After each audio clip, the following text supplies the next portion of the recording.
اسألوا أهل الذكر إن كنتم لا تعلمون. Bertanyalah sahabat Rasulullah kepada beliau, anil khamri, bagaimana pendapat Nabi tentang khamr, wal maisir, dan tentang perjudian. Ini ayat pertama, pembahasan tentang khamr dan judi. Maka Islam itu dakwahnya secara bertahap. Nanti metode dakwah itu bertahap. Jadi pertama-tama Rasulullah menjelaskan kepada para sahabat, khamr dan judi itu nggak haram mutlak. Kenapa demikian? Karena pada masa jahiliyah sahabat belum bisa terlepas daripada khamr, daripada minuman keras. Minuman keras itu sudah biasa, sudah bukan akhlak tercela bagi mereka. Biasa aja udah, kayak minum teh jus. Kalau bertamu mesti ada khamr, kalau kumpul mesti ada khamr. Maka mereka dengan khamr itu sudah menyatu dengan tubuh mereka. Maka dakwah Islam itu seperti itu, bertahap. Ini merupakan awal mula ayat tentang penjelasan khamr dan judi, termasuk juga judi. Bagi mereka judi itu penghasilan tambahan yang terpuji. Maka segala macam bentuk yang bisa dijudikan mereka buat judi. Bahkan sampai dikatakan pada waktu itu, kalau seandainya ada perempuan yang hamil, maka dilihat oleh orang-orang jahiliyah di antara mereka, mereka akan berjudi. Ini anaknya laki atau perempuan. Kalau laki kamu dapat 10 unta. Kalau perempuan kebalikannya, saya yang kalah. Itu sudah biasa. Main voli susuan, main bulu tangkis susuan. Maksudnya yang kalah bayarin susu, minum susu. Kamu kira apaan? Ya.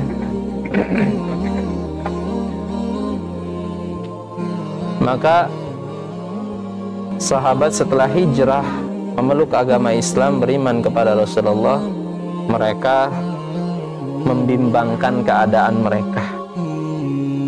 Akhirnya mereka memberanikan diri untuk bertanya kepada Nabi, ya Rasulullah, apa pendapatmu tentang khamr dan judi? Kata Nabi apa? Qul, katakanlah.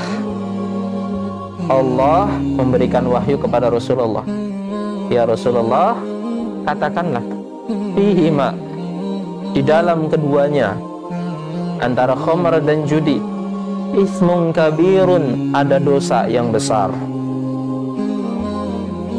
Jadi kalau dosa besar itu gimana? Dosanya nggak bisa dihapus kecuali dengan taubat. Itu dosa besar. Kalian punya dosa besar, minum khamr, judi.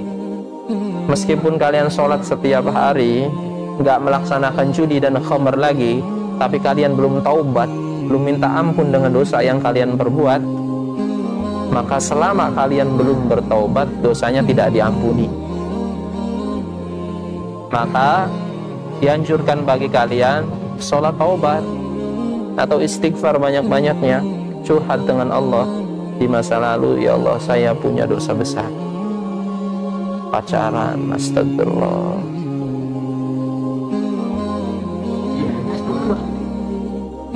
judi, astagfirullah, khamr, Allah, bahkan kadang-kadang autan dicampur bodrek, Allah, kadang-kadang lem dihirupin nyampe habis, kecubung, ya, tanggung rujak, Allah, itu dosa besar semuanya. Kalian mesti taubat, jangan diem-diem baik. Sudah hijrah tuh harus terus terang kepada Allah, dengan bangga menceritakan diri sendiri di masa lampau agar minta ampunan kepada Allah. Ya, Itu dosa besar, jangan disepelekan. Ya. Kata Nabi, dalam khamar dan judi itu dosa besar. Tapi juga Nabi bilang, wa manafi'u linnas, ada manfaatnya bagi manusia. Kenapa Nabi bilang gitu? Karena di masa itu para sahabat belum bisa lepas daripada khamar dan judi. Seperti yang tadi yang dijelaskan, itu sudah mendarah daging bagi mereka. Maka Nabi dakwanya pelan, sesuai dengan perintah Allah. Maka Al-Quran itu dakwahnya bertahap, step demi step, bukan step getar-getar, langkah demi langkah. Kalau kalian punya teman ya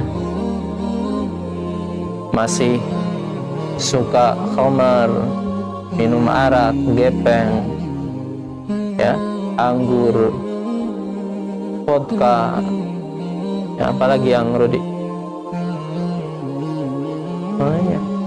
Banyak. Itu dakwahnya itu ditinggalin dulu pelan-pelan. Jangan suruh dia langsung mengerjakan sholat 5 waktu dan sholat tahajud 20 rakaat. Berat. Jadi yang penting mereka suruh ninggalin dulu amal itu, kemudian pelan-pelan diajak sholat 5 waktu.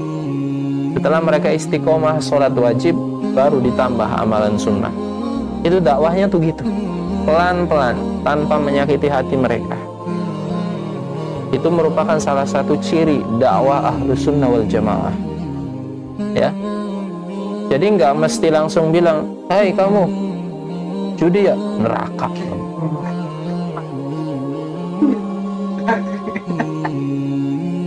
Ya, enggak gitu. Ya, mereka bukannya mendekat dengan Allah, malah semakin jauh kalau gitu. Pelan-pelan. Kita itu punya kewajiban dakwah, kewajiban mengajak kepada sesama muslim kita. Dulu Nabi juga gitu. Karena tahu sahabat itu sudah mendarah daging dengan yang namanya khamr dan judi, kata Nabi gitu, dosa besar itu keduanya, tapi ada manfaatnya. Dan mereka menyadari ada manfaatnya.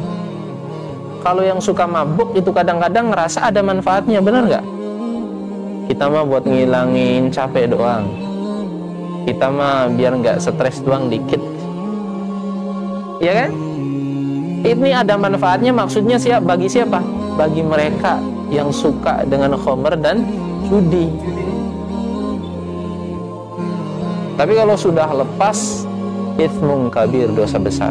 Makanya ayat ini nanti dilanjutkan dengan ayat selanjutnya dalam surat Ali Imran. Innamal khamru wal maisir, sesungguhnya khamr dan perjudian itu adalah kelakuan syaitan yang keji. Ini merupakan ayat pengharaman setara total setelah para sahabat mampu meninggalkan itu semua. Ini salah satu contoh dakwah ya, step by step ya. Tapi dakwah seperti ini hanya bisa diterapkan kalau zaman sekarang kepada setiap individual saja. Jangan diterapkan di speaker. Woi, khamr nggak haram, enggak. Ya, tapi di individual. One by one. Lihat kondisi seseorang tuh mampunya sampai mana. Teman kita ini sosoknya gimana, ya? Teman kita ini sikapnya gimana, sensitifnya apa, ya. Dakwah secara individu tuh begitu. Dakwah ini diterapkan secara individu. Kenapa demikian? Karena hukum Islam pada hari ini sudah kafah, sudah sempurna. Kalau khamr itu haram, kalau judi itu haram, kalau zina itu haram. Maka kita nggak boleh menerapkan dakwah seperti ini pada umumnya, karena sudah ditetapkan secara sempurna. Kalau dalam ilmu tafsir, ayat ini sudah mansukh, sudah terhapus dengan ayat yang disebutkan tadi dalam surat Al-Imran, ya, yang pengharaman khamr. Ya. Wa itsmuhuma akbaru min naf'ihima, dan dosanya lebih besar daripada manfaatnya di zaman itu, kata Nabi. Ya. Jadi hikmahnya seperti itu. Ini masalah dakwah. Yang namanya khamar, mabuk,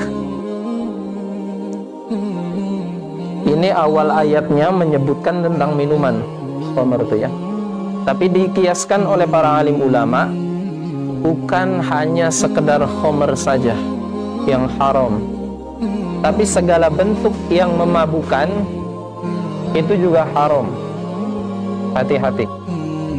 Yang memabukkan, yang menjauhkan dari Allah itu haram. Allah nggak nyebutin ganja dalam Al-Quran. Lantas kalian jangan bilang mana dalilnya dalam Al-Quran ganja itu haram. Banyak sekarang orang yang bilang begitu karena mereka nggak tahu ilmu, karena mereka nggak pernah duduk untuk menuntut ilmu. Mana dalilnya coba kecubung itu haram dalam Al-Quran? Ada nggak? Wa yas'alunaka 'anil kecubung. Nggak ada. Ada. Gimana kalian kalau ditanya begitu? Ayo kita ya, makanya dalam Islam itu ya, istinbatil hukum, mengambil hukum itu pertama dalam Al-Quran, kedua sunnah, ketiga ijma', keempat kias, mengambil hukum, menyamakan hukum ya, daripada ilat atau sebab yang diharamkan itu ada enggak ya dalam sesuatu pada zaman ini. Maka meskipun tidak disebutkan ganja itu dalam Al-Quran, gak disebutkan kecubung itu dalam Al-Quran, gak disebutkan lempok itu dalam Al-Quran, kalau digunakan untuk mabuk, maka karena sama istinbatul hukumnya, ilat hukumnya, maka mereka disamakan dengan khamar. Ya, hati-hati zaman sekarang begitu. Sesuatu yang sudah pasti halal dan pasti haramnya, zaman sekarang diperbingung oleh segelintir orang yang ingin menghancurkan Islam. Tahun kemarin ada yang bilang zina itu halal, naudzubillah. Benar nggak? Seorang dosen bisa. Naudzubillah. Padahal itu hukum sudah jelas, nggak perlu diperdebatkan lagi. Nggak ada yang mengatakan zina itu halal. Tapi zaman sekarang ada yang bilang gitu. Naudzubillah. Buat bingung orang-orang awam. Yang penting suka sama suka katanya. Ya Allah. Kalau yang beda orang maksiat. Emang kalau maksiat suka sama suka itu nggak maksiat lagi, tetap maksiat. Makanya ada dalam Al-Quran itu wala ta'awanu 'alal itsmi wal 'udwan, nggak boleh saling tolong-menolong dalam dosa. Ya. Ada alasannya begitu. Naudzubillah. Kita berlindung dari pemikiran mereka. Maka judi sekarang juga dikiaskan. Zaman sekarang, zaman modern, coba. Ya, diantaranya judi online, ya kan? Ada nggak kalian yang main judi online? Itu juga haram. Sama saja itu judi. Gak tahu. Hati-hati ya. Apapun bentuknya, kalau itu memutar dan mengadu nasib, maka itu haramkan. Memutar uang kalian dan mengadu nasib, itu namanya judi. Hati-hati. Ya.